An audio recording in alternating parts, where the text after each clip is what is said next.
하나님의 말씀은 학개의 1장 4절입니다. 학개의 1장 4절의 말씀을 함께 읽겠습니다. 같이 읽습니다. 이 성전이 황폐하였거늘 너희가 이때에 판벽한 집에 거주하는 것이 옳으냐. 아멘. 우리가 이미 학개서를 수십 번 반복해서 살펴봤기 때문에 이 말씀이 어떤 배경에서 우리에게 얘기되는지 너무 잘 알죠. 포로에서 귀환한 이스라엘 백성들이 하나님의 성전을 재건하는 과정에서 방해를 받게 되죠. 그래서 방해를 받으니까 온갖 가지 핑계를 대면서 성전 재건을 게을리하죠.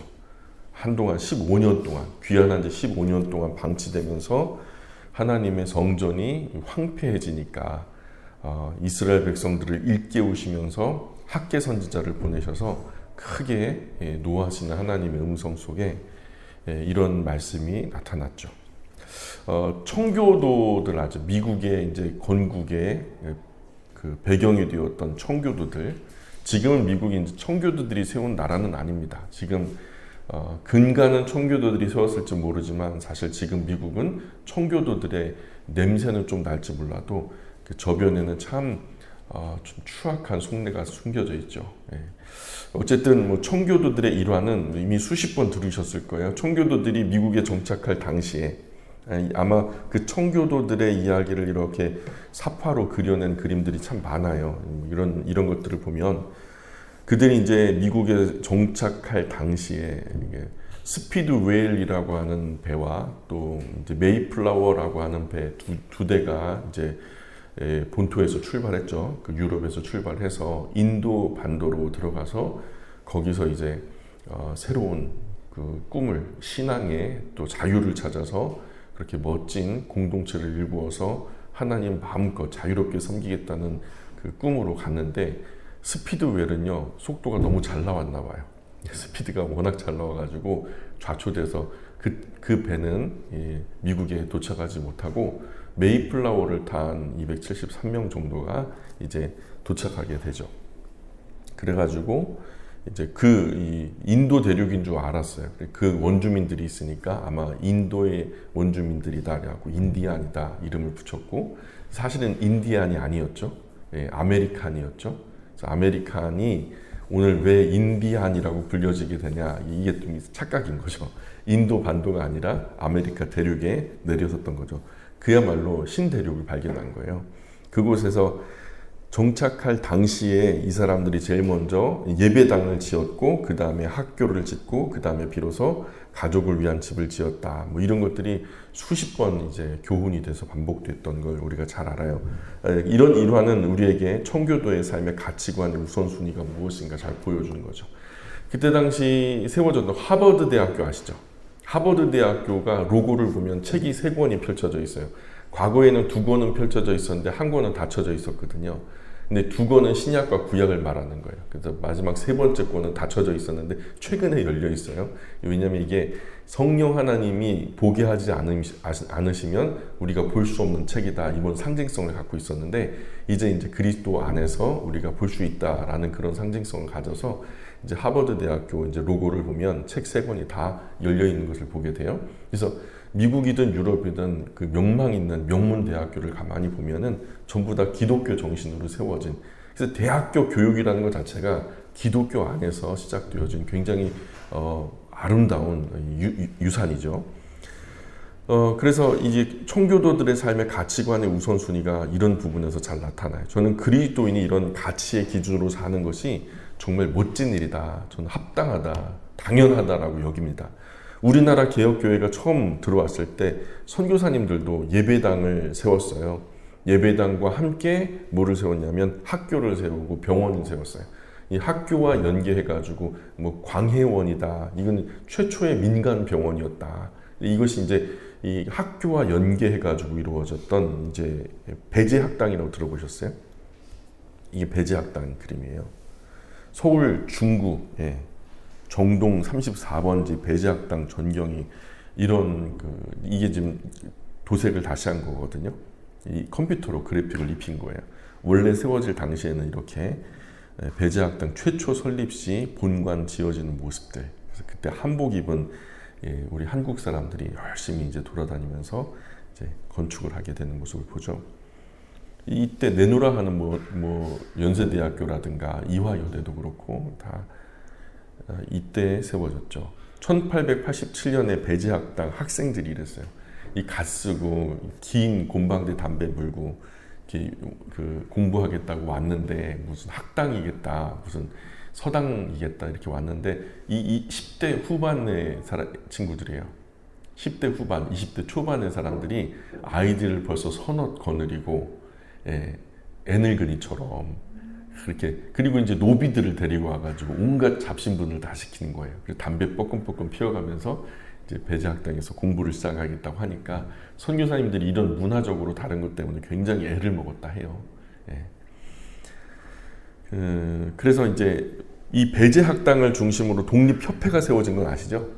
그리고 독립협회가 세워졌고, 독립협회를 중심으로 독립신문이 발간되고, 독립신문을 중심으로 만민공동회가 활동했고, 당시 암울했던 일제치하 민중계몽운동이 요람이 됐고요. 우리나라 독립을 이끌었던 독립협회 멤버들 대부분이 이 배제학당 출신이에요. 그래서 민족 33인 중에서 16명이 바로 그리스도인, 대부분 이런 어떤 선교사들을 통해서 신앙 교육이 된 사람들이 지금 현실에 대한 부당함을 깨닫고 뭔가 계몽하기 위해서, 개혁하기 위해서 노력했던, 그래서 그 중에 이제 33인 중에서 16명 그리스도인이었고, 15명은 이제 천도교라고 하는데 동학을 계승해가지고 우리나라에서 만든 특이한 종교예요. 그래서 천도교라고 하는, 지금은 많이 이제 희귀해졌지만은 신흥 종교였고요. 그리고 이제 2명이 이제 불교도였죠. 이들을 포함해서 민족 대표 48인도 있는데 대부분 그리스도인들이었던 것을 우리가 역사적으로 잘 알아요. 그래서 독립협회 멤버들 대부분 배제학당 출신들, 이 사람들이 이 나라를 구국 운동을 통해서 민중에 대한 어떤 의식을 일깨우고, 우리가 일제 치하에서 뭐 압박을 받는 것이 당연한 것이 아니다, 문제 의식을 자꾸 일깨워서, 보통은 나라를 잃은데 36년 만에 되찾는 일이 참 특이한 일이거든요. 10년이면 강산 변한다고 벌써 다 흡수 통일되기에 아주 십상인데, 끝까지 이제 개혁으로 좀 잘못된 것에 대해서 이제 항일하는 어떤 정신적인 것들을 신앙을 통해서 계몽운동을 펼쳤단 말이죠. 어쨌든 이것도 배제학당도 그렇고, 조선 여성을 깨우치기 위해서 우리나라 최초의 여성 교육기관이 이제 스크랜턴 여사에 의해서 이제 이화학당이라는 이름으로 지어졌는데요. 이게 바로 이제 1910년대 이화학당 저학년생들의 모임이에요. 이렇게 많아요. 뭐 너무 많아서 이제 얼굴을 잘 모르시겠지만은 저도 아는 사람 없어요. 현재는 한때는 극우 수구파 기독교 배척 운동 영화소동에 의해서 두 가지 큰 이슈가 있었어요. 당시에 그 명동성당 아세요? 천주교가 먼저 개혁교회보다 먼저 들어왔던 거 아시죠? 근데 천주교가 우리 개혁교회보다 먼저 들어와서 한국 땅에서 했던 일은 별로 없어요. 아주 그 기존에 있었던 그 고종하고 척을 지면서 뭐 새싸움 하듯이 이제 명동 성당을 세우는데, 이게 무슨 자기가 있는 궁궐보다 더 화려하게 짓는 거예요. 명동 성당이 너무 화려하게 지어지니까 고종이 세우지 마라. 국가에는 상징성이라는 게 있고, 이제 이 건물 자체도 굉장히 중요한 의미를 갖는데, 너가 그렇게 높은 그 첨탑 세우고서 그냥 서양식으로 이렇게 멋들어지게 지어놓으면은 이 왕궁이 뭐가 되냐, 뭐 이런 개념이었겠죠. 그래서 그걸 좀 짓지 말아 주십사 하고서 이제 부탁을 했는데, 천주교 쪽에서 거절을 하고서 무시하고 그냥 지어버린 거예요. 그리고 이때 이제 그 예수교 전도 이제 금지를 해요, 고종이. 예수교 전도 금지를 갖다가 이렇게 선포를 하니까, 그때 천주교만 그렇게 된 게 아니라 개혁교회의 선교사님들도 굉장히 막대한 지장이 생겨요.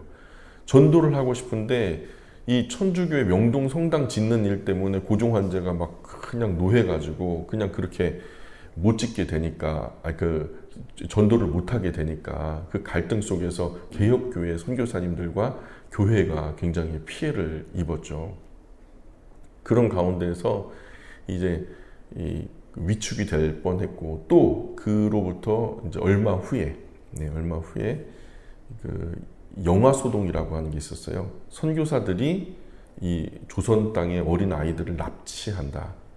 그래갖고 그 아이들의 고기를 먹고 그 눈을 빼가지고 카메라 렌즈를 만든단다. 네, 그런 이제 루머가 퍼진 거죠. 그러니까 이게 수구파, 그러니까 나라를 지키겠다는 극우 세력들이었는데, 뭔가 새로운 세력들이 들어오니까 사람들이 새로운 세력이 들어오면 위축이 되고 경계를 하게 되잖아요. 그런 큰 두려움에 떨던 그 당시 어른들이 이거는 우리가 절대로 용납해서는 안 돼 해가지고 서양 출신 선교사들을 배제하기 위해서, 좀 이렇게 견제하기 위해서 이 거짓으로 루머를 퍼뜨린 거죠. 그래서 이 서양 도깨비라고, 선교사님들을 갖다가 서양 도깨비라고 얘기하면서 아이들을 납치하고 이게 눈 푸르는 도깨비들이다. 그래서 인육을 먹고 아이들 눈을 빼가지고 카메라 들고 다니니까 이 카메라 아이들 눈으로 만드는 거다. 이렇게 해서, 근데 이제 얼마 안 있다가 이게 다 말도 안 되는 얘기가 벌어져요.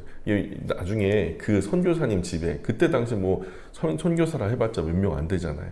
그런 것에 대해서 극도로 흥분한 젊은 우리 조선 청년들이 그 집에 들어가서 그 가족 모습처럼 그 가정에 이제 섬기면서 혹여라도 진짜로 이제 어린이를 납치해가지고, 조선 아이를 납치해가지고 그런 식으로 나쁜 짓 하는 걸 보면 내가 가만두지 않겠다고 잠입했던 사람인데, 노비 출신인데 그 선교사님 집에 가가지고 막 너무 극진한 대우를 받는 거예요.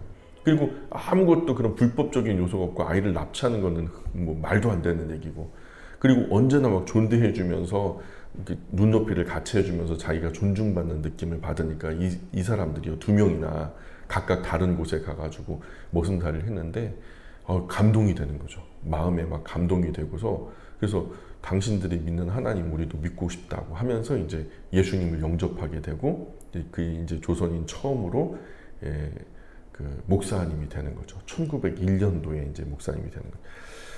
이게 이제 또 이화학당 이 설립 당시 이 모습이고요. 이게 좀 일반 주택에서 시작됐어요. 그리고 스크랜턴 여사가 이런 모습이었죠. 남편은 이제 소천 받으셨고, 남편 위해서 아이들 데리고 조선 땅을 위해서 나의 남은 평생을 헌신하겠노라 하고서 와가지고 이곳에서 이제 복음을 전하는, 과부된 모습으로 복음을 전하는 그런 선교사님, 여자 선교사님이었죠. 아까 말씀드렸던 명동성당 준공 무렵에 1898년 당시 천주교 쪽에서 고종이 이제 명동성당 건립을 좀 하지 말아달라 그랬는데 철저하게 거절하고, 지금 우리가 명동성당 하면은 무슨 민주의 어떤 모범이요, 모판이요, 그렇게 얘기하잖아요. 이 성당, 이 건물 짓느라고 기독교회가 예수님이 되게 욕을 먹었어요. 복음을 전하려고 하는 선교사님들이 복음을 전하지 못한, 너무나도 황금 같은 시기에 한동안 발이 묶여서 복음을 전할 수 없는 그런 상황이 되는 거라고요. 이 상징성은요, 사실 요즘에야 미화돼가지고 되게 아름다운 모습으로 명동성당 하면은 뭐 되게 많은 정치인들, 뭐 운동권 사람들이 그 안에 이제 숨어들고, 그래서 뭐 민주주의 어떤 모범이다, 모태다, 뭐 이런 식으로 얘기하지만은 사실 그거 아니에요. 역사적으로 보면 처음에 이거 사실 이럴 게 아니거든요. 로마 카톨릭은 항상 이래요. 건물이 되게 중요하거든요. 이게 이제 1901년 당시 아까 그 머슴으로 들어갔던 선교사님 집에 머슴으로 들어가서 이거 그냥 가만 안 두겠다. 막 아이들 납치하는 거 한 번만 보기만 해봐라. 막 그랬던 사람인데, 최초로 그 사람이 이제 그 목사가 돼가지고 안수받고 안수 기념사진을 찍은 거예요. 안수 기념사진. 그리고 오른쪽에 보시면은 상동교회 제6대 담임 목사 전덕기 목사님 이제 왼쪽이고, 1901년도 완공 상동교회 전경이 오른쪽에 이제 펼쳐지고 있죠. 그래서 1888년 4월 달에 예수교 전도 금지령. 이유가 뭐냐면 고종의 건축 만류에도 불구하고 천주교회는 명동성당 건축 강행했고, 이로 인해서 천주교 탄압 목적으로 예수교 전도 금지령을 반포했는데, 천주교뿐만 아니라 개혁교회 선교사들까지도 선교 활동 크게 지장이 초래됐다 이런 얘기고요.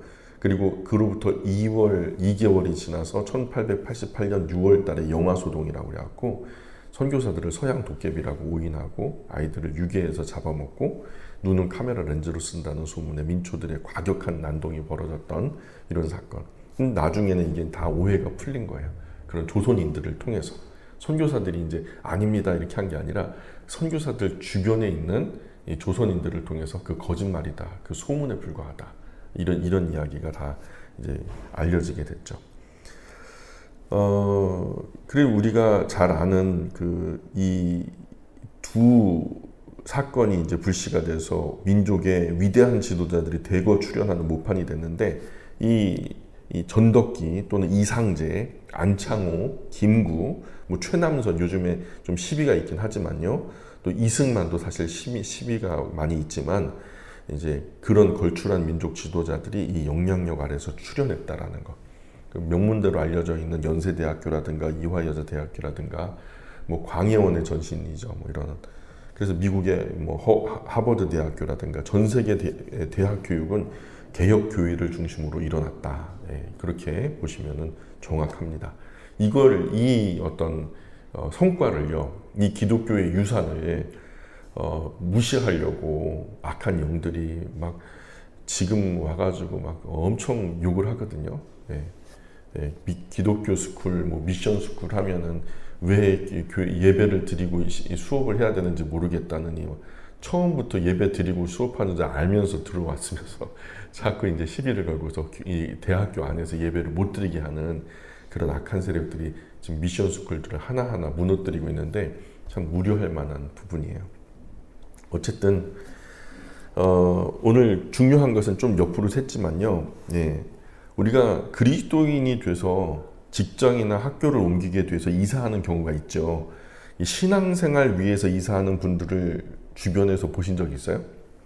지금은 내가 신앙생활 하기가 너무 불편해서 좀 교회 가까운 곳에 또는 신앙생활하기 좋은 환경을 따라서 우리가 좀 이사를 해야 되겠다. 뭐 이렇게 해가지고 이사한다는 거 보신 적 있어요? 직장 따라 가는 건 전 많이 봤어요. 직장 따라, 뭐 또는 교육 따라서 가는 분들은 되게 많이 봤어요. 그런데 신앙 때문에 나의 삶의 환경을 바꾸어 나가는 분들은 별로 제가 본 적이 없어요. 참된 그리스도인이라면 바른 교회, 좋은 교회 찾아가기 위해서 이사 정도가 아니라 그 이상도 해야 되거든요. 좋은 학군, 좋은 직장 위에서 집을 이사하는 한국교회 그리스도인이 바른 신앙생활을 위해서는 이사를 하는 사람이 있는지 모르겠다는 거예요.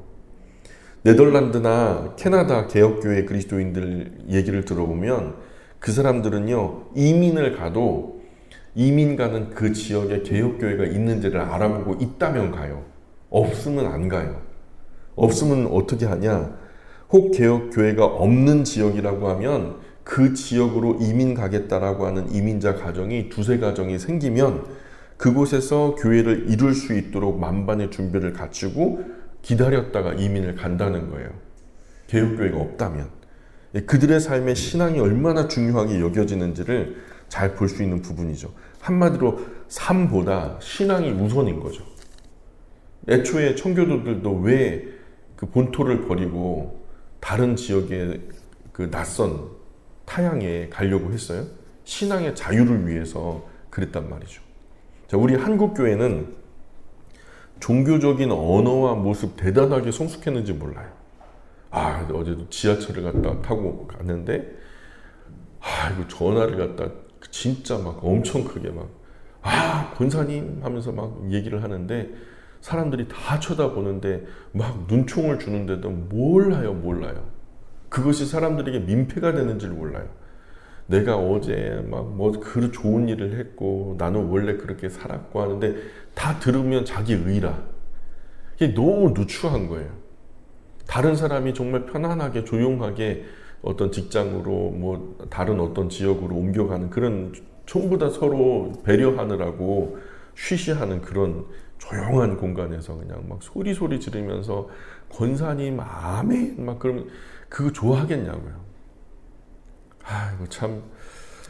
그러니까 이제 이 종교적인 언어와 모습이 일상에서 대단하게 성숙했는지 몰라요. 종교적인 거예요. 그러나 실제 일상생활에서 신앙적이냐, 다른 사람들을 배려하고 예수 그리스도의 사랑을 실천하는 면에서 좀 고상하고 인격적인 면이 있느냐, 신앙적인 선택이 아닌 경우가 허다하다는 거예요. 그렇게 하면서 막 자리 뺏고 막 이런 모습 전적으로 우리 한국교회 그리스도인의 책임이라고 저는 생각하거든요. 전혀 고상하지 않아요. 학교에 대한 우선순위도 마찬가지예요. 청교도들이나 개혁교회 그리스도인들은 아이들의 신앙교육을 정말로 중요하게 생각했거든요. 그래서 어떻게든 아이들이 자라면서 신앙교육 받을 수 있게 하는데 엄청나게 관심을 쏟았어요. 아이들이 기도 안 하고 성경 안 읽으면 난리가 나는 거죠. 근데 요즘에 엄마 아빠들은 기도 안 하고 성경 안 읽으면 별로 큰 뭐 이슈는 없습니다. 나중에 주일날 예배당 가서 열심히 배워 확인도 안 하죠. 그런데 학원 빠지면 난리가 나는 거예요. 내가 너 학원 보내려고 얼마를 들였는데 막 난리가 나는 거죠. 그래서 어떻게든 아이들이 자라면서 신앙교육을 받을 수 있게 하는데 엄청난 관심을 쏟은 것이 개혁교회의 초기의 모습이었어요. 이 네덜란드에서 온 한 교수님이 참 의아해요. 이 전 세계에서 유례를 찾아볼 수 없을 만큼 이 개혁교회가 급진적으로 부흥했던 이 나라. 그래서 너무 막 사모함으로 네덜란드가 한때 우리보다 앞섰지만 신앙이 우리가 훨씬 더 앞선다 뭐 이런 생각을 가지고 우리나라에 들어왔는지 모르겠어요. 그러면서 한국교회에서 뭔가 배우고 또 자기들이 아는 걸 좀 가르쳐주고 싶어서 왔는데 한국교회 오고서는 이해가 안 가는 거예요. 한국에 수많은 그리스도인이 있는데 이 국민의 4분의 1이 예수님 믿는 사람이라 하는데 왜 자녀를 불신학교에 보내냐는 거예요. 왜 예수님으로 시작해서 예수님으로 끝나는, 그래서 기도하고 수업 시작하고 기도하고 수업 끝나는 그런 학교로 보내지 않냐는 거예요. 신앙을 제대로 가르치려면 어릴 적부터 신앙으로 양육해야 되는데 하루 10시간 넘는 학교, 일반 학교에 보내면서 신앙을 따로 배울 수 있는 학교도 아니고, 그렇다고 그리스도인의 가정에서 신앙을 제대로 가르치는 신앙가족, 그러니까 가정신앙교육 프로그램이 변변하게 있는 것 같지도 않고, 이 네덜란드 교수님이 신학교 제하고 신앙을 제대로 가르치는 교회는 자기는 구경도 못 해봤다는 거예요. 한국교회 그리스도인들은 인생의 많은 시간을 허송하는 것 같다. 아이들에게 베풀어줘야 할 그 신앙교육의 황금 시기에 전혀 아무런 노력을 하지 않는 것 같다. 그러면서 굉장히 크게 실망하더라고요. 한국교회는 미션 스쿨만 아주 조금 신앙이 없는 다음 세대에게 이제 조금 관심이 있는 척하고, 그마저도 실제 대다수 미션 스쿨은 서울대 들어가기 위한 입시 위주의 어떤 학원화 되어버렸고, 그래서 우리는 뭐 저 사대문 안에 있는 뭐 명문대학교 몇 명 보냈다, 이게 기독교 고등학교지, 막 이런 식으로 얘기를 하거든요. 내용 보면은요, 세상 고등학교랑 똑같아요. 그저 그냥 수능 만점, 뭐 수능 높은 점수 받아갖고 명문대 들어가면 그것이 마치 대단한 것처럼, 그나마 부모들은요, 아이들을 좋은 대학에 보내는 데 관심은 있어도 신앙교육 제대로 할 수 있는 학교 만드는 데는 전혀 관심이 없어요. 아이들 학업이 어떠냐는 것이 중요하지, 그 안에서 이 아들이 어떻게 하나님 섬기며 예수님을 신앙하는지. 이 네덜란드 교수님이 정말 그렇게 실망하더라니까요. 이제 아이들 인생 거의 전부 시간을 보내는 곳이 우리나라에서는 학교인데, 그런 학교인데도 불구하고 이런 문제들은 한국교회가 장차 풀어야 할 진짜 무겁고 중요한 문제라고 저는 봐요. 한국교회가 교육에요, 별 관심이 없어요. 성경은요, 가르치라 그랬어요. 가르쳐라. 그리고 제자 삼아라 말했거든요. 그런 면에서 학개서 1장 4장은 방금 한국교회에 쏟아 부어져야 할 말씀이라고 저는 생각해요. 학개서가 기록된 시점은 이스라엘이 포로로 돌아와서 다시금 성전을 재건하고 새롭게 하나님 나라로서 발돋움하려는 시기였죠. 그런데 포로에서 돌아와서 성전 제거하려는 사람들은 큰 회방을 받게 되죠. 그 후로 귀환한 백성은요, 성전 재건에 전혀 열심을 보이지 않아요. 그러면서 갖은 핑계를, 지도자가 띨띨하다느니, 아직 하나님의 때가 되지 않았다느니, 하나님 우리와 함께 하지 않는 것 같다느니, 온갖 가지 핑계를 대면서 그래서 그냥 재건하던 성전은 그냥 중단, 그래가지고 먼지만 쌓이고 방치되니까, 그러니까 그나마 얼마간 쌓아올린 견고한 건축자재, 성전 건축 자재를 가져다가 귀한 후 성전 재건 위해서 급하게 짓느라고 허술하게 지었던 본인들의 집, 개인 집을요, 그런 건축 자재를 다 가지고 들어가서 자기 집을 판벽하게 공고하게 가꾸기 시작한 거죠. 성전은 점점 황무지가 돼가고 자신의 집은 점점 아주 호화로운 별장이 돼가고, 소위 자기 삶에만 관심을 쏟고 하나님이 기뻐하시는 일, 곧 자기들의 정체성, 하나님이 함께 하시겠다고 그 이름 영원히 두겠다고 약속하신 성전, 그 이스라엘의 신앙의 중심성, 그 독특한 특성을 회복하는데 정말 중요한 성전은 별로 관심이 없는 거예요. 그러므로 학개서에서 쏟아져 나오는 말씀은 이러한 하나님 중심적이지 않은 삶, 개인의 안락만을 구하는 삶, 이것에 대한 폭탄과도 같은 메시지예요. 너 그렇게 살면 되겠냐는 거죠. 이 성전이 황폐하였거늘 너희가 이때에 판벽한 집에 거주하는 것이 옳은가? 묻는 거예요. 이것은 학개 선지자의 말이기도 하지만 학개 선지자 안에서 하나님께서 외치는 선포라고 저는 생각해요. 오늘 저와 여러분에게도 같은 메시지를 하나님이 선포하신다고 믿어요. 이 성전이 이렇게 황폐하였거늘 너희가 이때에 판벽한 집에 거주하는 것이 옳은가? 너희 신앙은 그저 돌아보지도 않고 그저 맛있는 거, 좋은 거, 예쁜 거, 멋진 거 따라서 그냥 그 세상과 같이 휩쓸리고 결국 너희 마음의 성전, 네 안에 성령께서 거하실 그 아름다운 성전, 그 신경도 안 쓰면서 다 졸며 잘세. 그죠? 다 졸며 잘세. 그러므로 학개 선지자는 이 사람들에게 이렇게 퍼붓고 있어요. 학개서 1장 6절. 같이 읽어볼게요. 시작. 너희가 많이 뿌릴지라도 수확이 적으며 먹을지라도 배부르지 못하며 마실지라도 흡족하지 못하며 입어도 따뜻하지 못하며 일꾼이 삭슬 받아도 그것을 구멍 뚫어진 전대에 넣음이 되느니라. 왜 이렇게 된다는 거예요? 왜 이렇게 뿌려도 수확이 없고 먹어도 배부르지 않고 마셔도 흡족하지 않고 입어도 따뜻하지 않고 막 열심히 일했는데도 막 돈을 버는 것 같은데 구멍 뚫린 전대에 넣는 것처럼 다 손해를 보고 왜 이렇게 되냐는 거예요. 왜 이렇게 모이지 않고 뭐 도모하는 일들이 좀처럼 성취되지 않냐는 거죠. 그 이유는 하나님이요 그것을 싫어하기 때문에.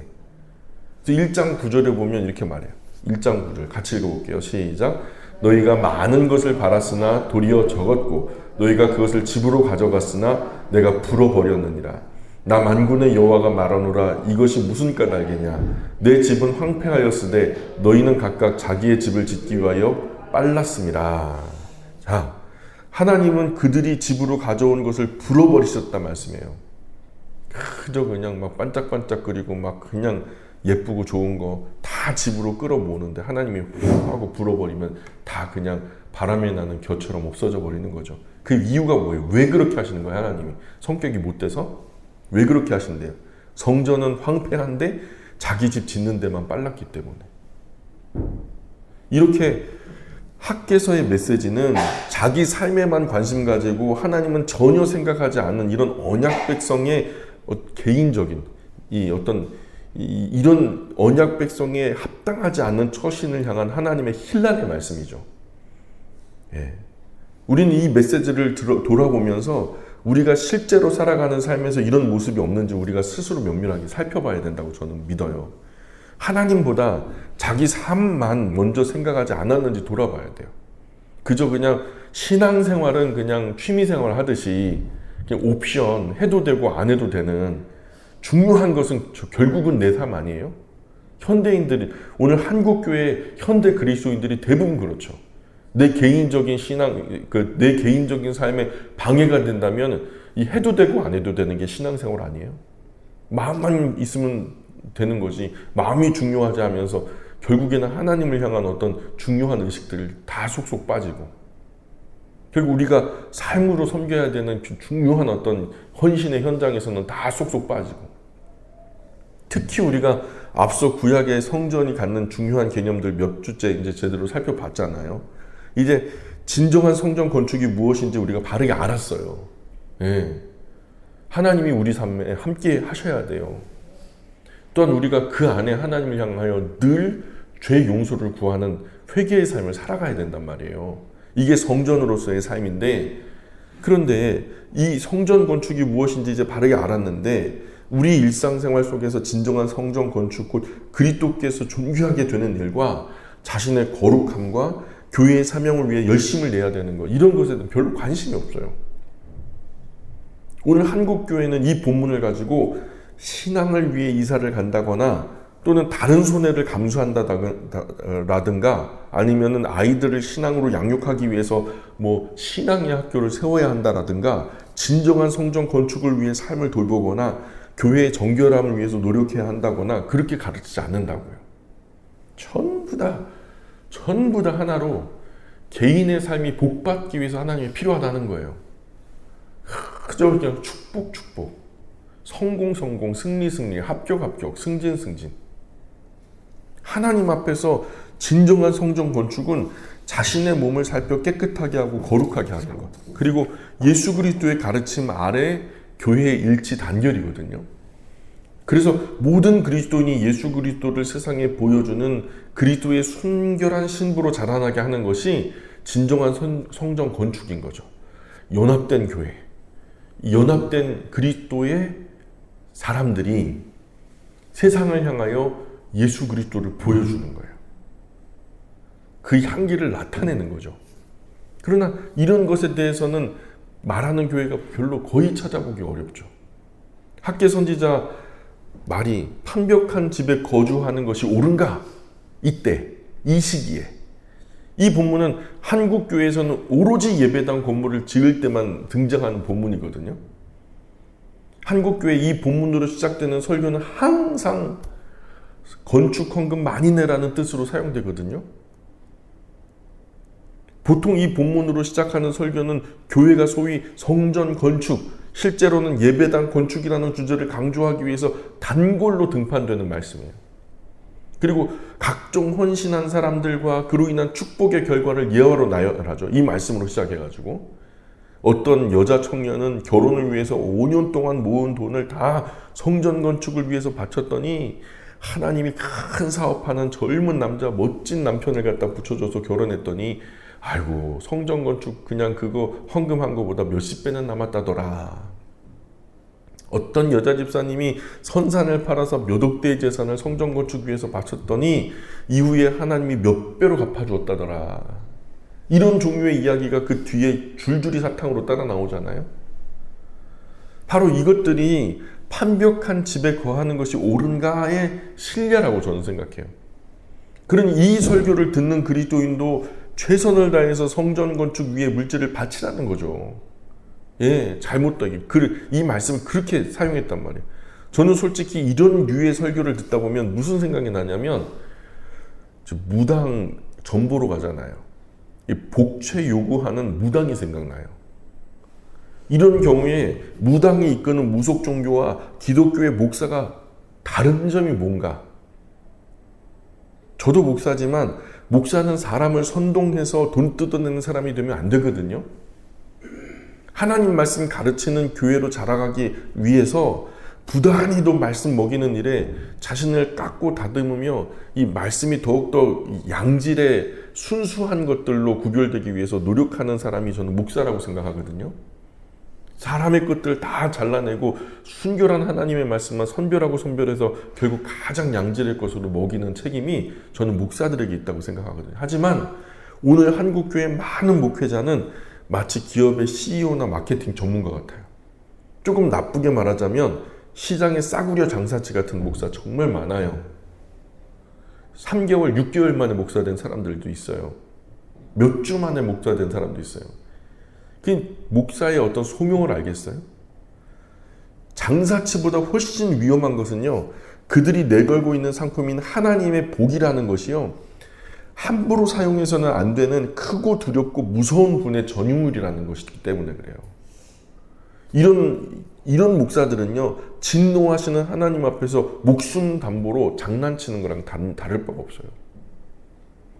이런 예화나 이야기들, 설교들, 성도의 간증을 우리가 얼마나 많이 들어왔어요. 부흥 집회 할 때마다 듣잖아요. 이것이 진정한 이 본문의 의미일까? 참으로 학개서 이 말씀은 예배당 건물 멋들어지게 짓기 위해서 그리스도인의 재산을 아낌없이 쏟아 부으라는 뜻으로 주신 말씀일까?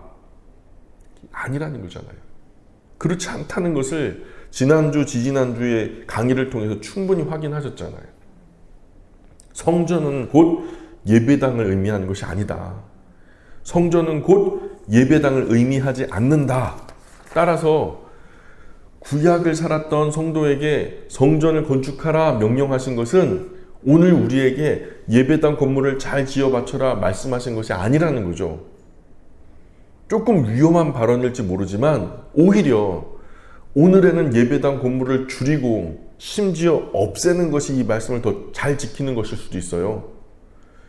교회가 본질적인 면을 버리고 자꾸 외식에만 치우치니까 실제로 교회가 가야 할 사명에는 관심조차 없으면서 그저 외적으로 보여지는 아까 그 명동성당처럼 건물이 중요해요? 아니면 그리스도의 복음의 전파가 중요해요?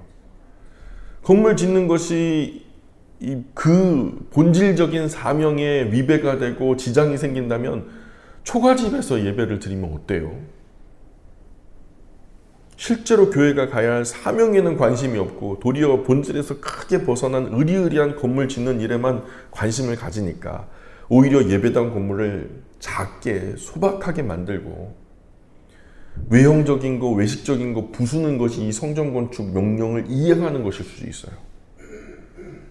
예. 그러나 이런 일은 적어도 우리나라 안에서는 상상도 할 수 없는 일이죠. 예배당을 부순다? 없앤다? 한국 교회는 목사도 그리스도인도 오직 멋진 건물 짓겠다는 환상과 일념에 사로잡혀 있는 것 같아요. 우리가 예배당 이렇게 예쁘게 가꿨지만 어느 날 하나님이 야 작은 데로 옮겨가라. 그러면은 눈으로 보이기 때문에 절망은 있겠죠. 그러나 세상 다 잃은 것처럼 슬퍼할 이유는 없어요. 우리만 있으면 돼요. 하나님을 나의 하나님으로 예수님을 나의 구주와 주님으로 영접하여 그렇게 고백하는 같은 신앙을 고백하는 우리 사람들이 있는 한 교회는 무너지지 않아요. 음부의 권사도 절대로 침투하지 못하죠. 그것이 중요하거든요. 예. 학개서의 메시지는 하나님의 슬픔이 담겨진 메시지예요. 이것은 하나님을 바로 섬겨야 할 하나님 백성이 올바른 위치에 있지 않아서 안타깝게 외치는 하나님의 애절한 통곡과도 같은 말씀이에요. 그런데 이 구절을 예배당 건물 짓기 위한 동기부여를 위한 방법으로 이용하겠다는 사람이나 또 충성을 빌미로 더 많은 헌금을 해가지고 하나님께 더 큰 복을 얻어보겠다는 이 축복의 어떤 적립금식의 심보를 가진 사람이나 예? 많이 헌물해가지고 하나님께 그냥 큰 복을 얻겠다. 또 그것을 조장하는 목사나 그렇게 따르는 그리스도인이나 과연 하나님이 뭐라고 말씀하실까요? 뭐라고 말씀하실까요? 우리가 진지한 고민이 이 부분에 있어야 될 줄 압니다. 그래서 우리가 외형적인 것보다는 지금 우리 시대에는 우리의 속 성전을 아름답게 가꾸어야 할 때라고 저는 생각해요. 보다 경건하게 거룩하게 우리 스스로를 가꾸는 정말 아름다운 영광의 모든 가족들이 되었으면 좋겠습니다. 기도하겠습니다.